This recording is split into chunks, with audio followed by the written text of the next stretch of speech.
faze me cause I could never love her. Pull up to the club. What is up everybody, it is your boy Farai. Thank you once again for tuning in. Hit that like button if you have not subscribed, if you have not enjoyed the familia, man, you know what I mean, shout out notification squad and all of that. Always much appreciated for everyone tuning in as early as you do. But anyway, today we'll be looking at how to achieve another punk emo punk style vocal effect. This one is more kind of clean cut, Lil Aaron style. Obviously this is just my style of music, but you can apply these techniques to that style of music. So if you're into that, stay tuned. And yeah, I know someone commented about Iann Dior is also pretty cool, kind of young, with Nick Mirror, I'm guessing. The guitar sample style trap beats. I think it's cool that that sound is definitely coming back and getting bigger. So yeah, we'll be breaking down what I have in front of me. I know a lot of people have been asking about, do stock. I will eventually do stock, but I feel that, I want to give you exactly kind of, traditional techniques that are being used on records. This compressor is very popular on famous records, and there's a reason why. I like to leave in gain reduction because I like to see what's going on, even though you can hear it. These are amazing, all two. So I would rather you know that I put a compressor here, and then you can go and Google what a 2LA compressor is. You know what I mean? I'd rather have you have that history, like I've been studying. An EQ will always be an EQ. You can use the fully parametric EQ too. You can think for yourself in that situation. There are a lot of channels that do just use stock plugins, and I think that's good info there. But I'll be doing something a bit different. So anyway, let's take a listen. Let's get it. So cold, gotta get them on clear. Bad vibes only, remember last year. It don't faze me cause I could never love her. Pull up to the club, black beamer. Rollin', solo. Think I'm Kid Cudi. Rollin', solo. Feel like I'm Kid Cudi.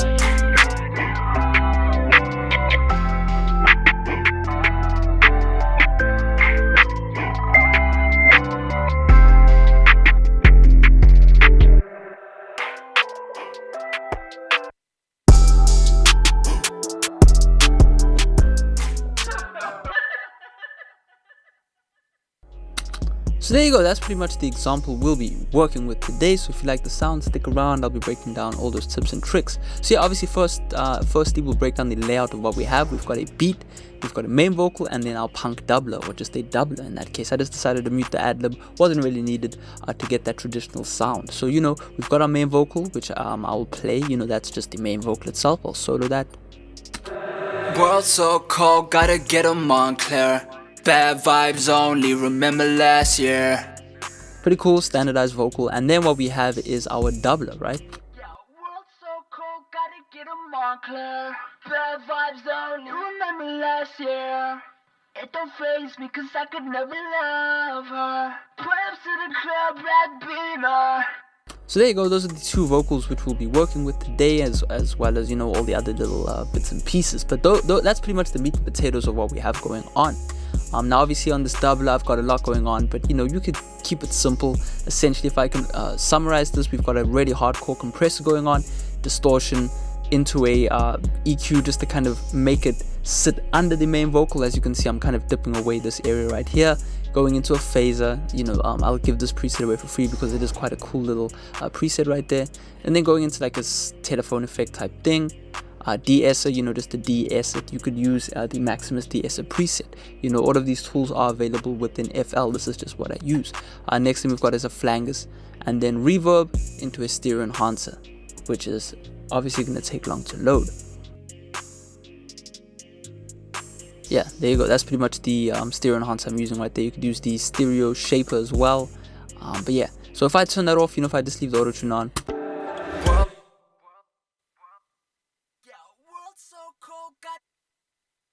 Bad vibes only, remember last year. Bad vibes only, remember last year.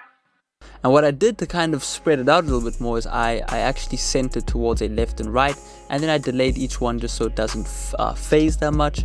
And then I just kind of aggressively boosted 1.5. that kind of gives it that cool telephone effect. So I've got this channel right here which I then send to these two channels, as well as to the main volume control, which is our master bus, pre-master bus. So if I mute these, remember last year.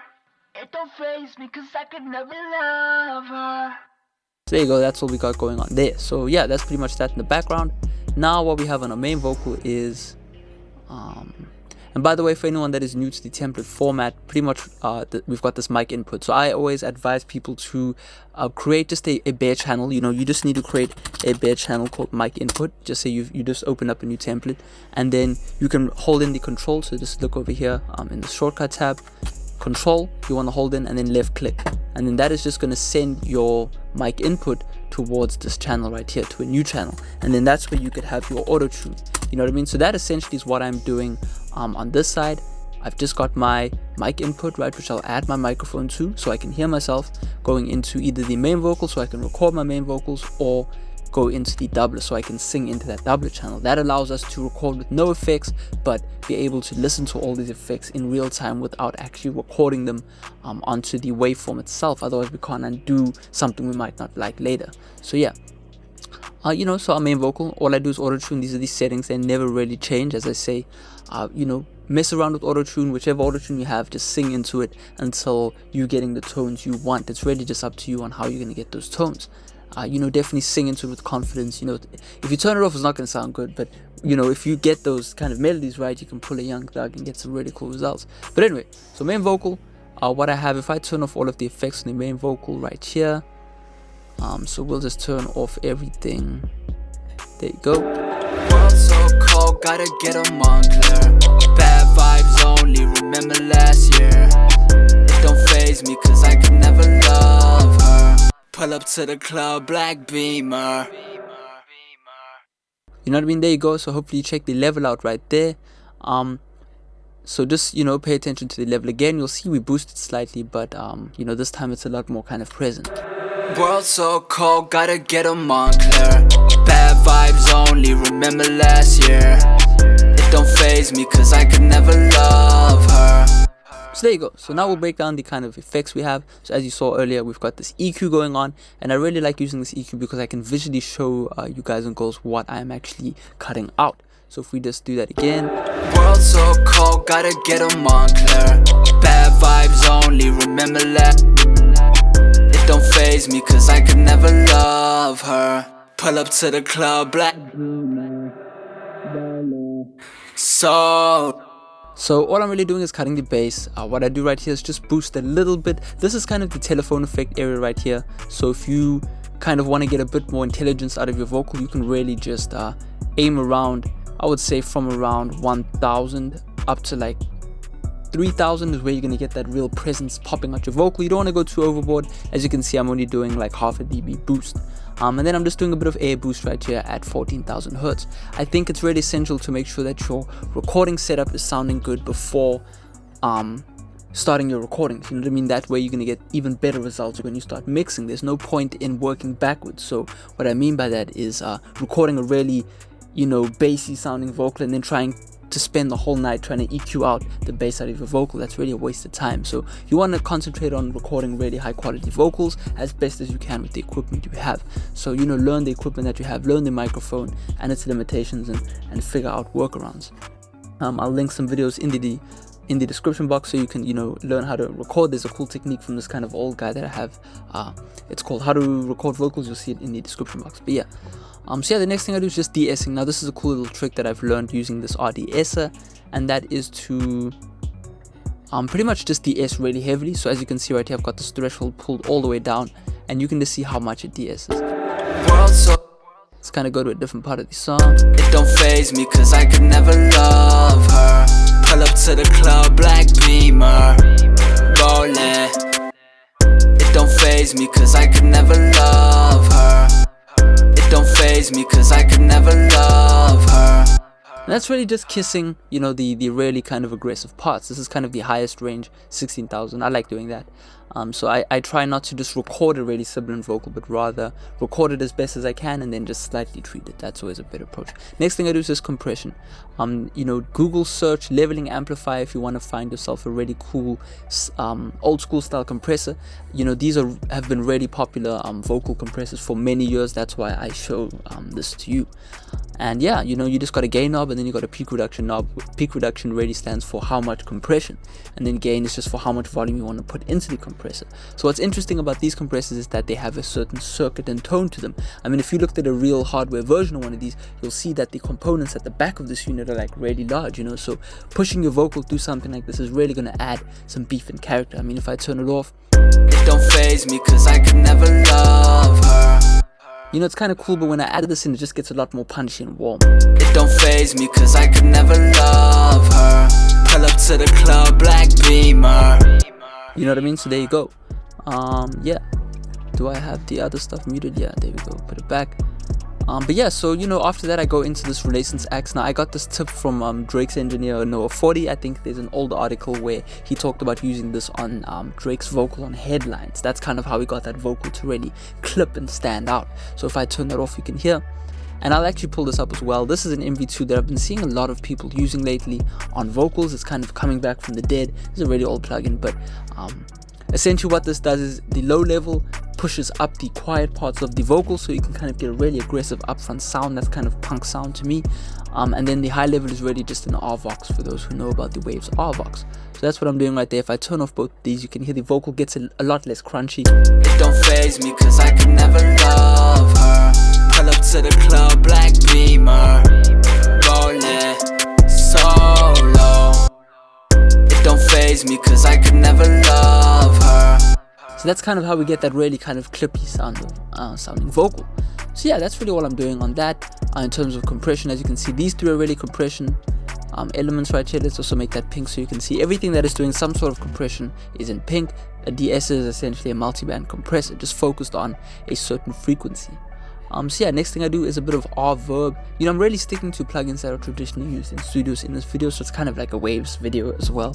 But you know, you could use the Fruity Reverb too. But all I'm really doing is the same thing I do with most of my vocals, that is just to add a little bit of wet reverb sound in there, you know. So these are the settings I'm using, pretty simple. And if I turn them off, or if I turn the reverb off, you can kind of hear the vocal gets a bit more one-dimensional. It don't faze me cause I could never love her. Pull up to the club, black Beamer. And I do know that Uzi uses this as a reverb as well. I know engineer Kaylee has recommended this. I'm using this Pensado preset right here and I just altered it. So yeah, really simple and sweet. Next thing, this is kind of a unit that was made popular by kind of Michael Jackson. Essentially this is just a chorus effect, you know what I mean? But what's cool is it slightly detunes the vocal as well as delays it, so you get this kind of cool phasey flangey sound. You could use a Fruity Flangus if you'd like to, why not? So if I turn off this one, it don't faze me cause I could never love her. Pull up to the club, black Beamer. Rollin' solo. Nothing really much going on. If I kind of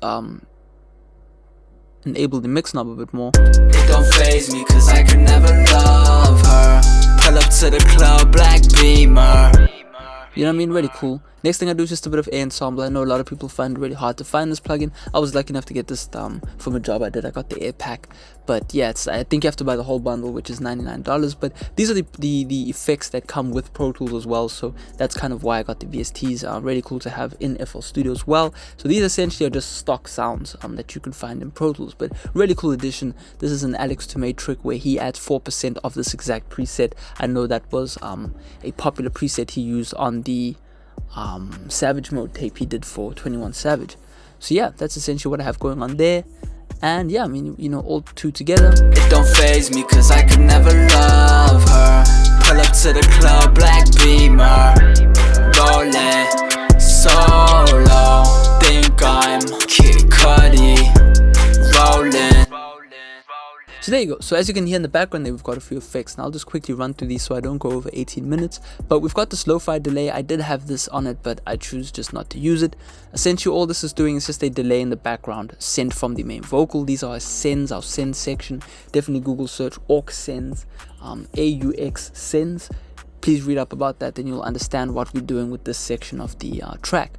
And you know, if I mute everything, you can kind of hear the vocal get a bit weaker. It don't faze me cause I could never love her. Pull up to the club, black Beamer. So there you go. So I've just got this delay going on. I've got this trigger delay, H delay, really lovely to use. You know, a lot of the pro engineers are using this, so that's cool. As you can see, I triggered right here. I have done a video showcasing how to do that. Just zoom in there again. But yeah.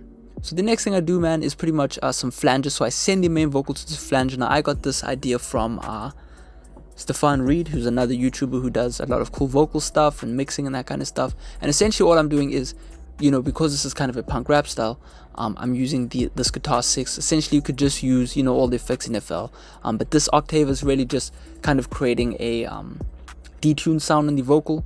If I turn it off, it doesn't really make that much difference, but essentially what I want is the double right here, and then I'm just EQing it to kind of blend in with the vocal. But what I do is I send from my main vocal into this flanger sound, so I can have my main vocal playing as well as this doubled up flanger sound, right? And then I smash it into this 1176, and you can see how much I'm compressing it. I'll mute it as well. It don't faze me cause I could never love her.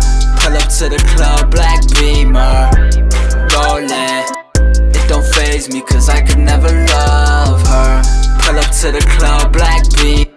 So hopefully you can hear that right there. If I push it up really aggressively, apologies for making it louder. But there you go, you know, that just really creates like a cool sense of space within the vocal. Next thing I do is a DBX 160 smash. This is a cool little trick. I know Andrew Sheps likes to make use of parallel compression. That's what I'm doing right here. So parallel compress the vocal so it gets a bit louder.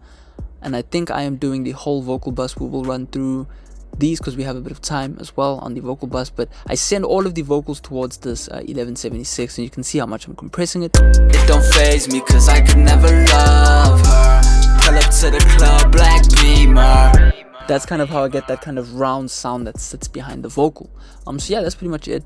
You know, again, I parallel compress the whole mix from the volume knob, which is all the sounds, because I can't go from the master to the parallel compression. So that's why I have this channel set up. And essentially all I do is SSL compression. It don't faze me cause I could never love her.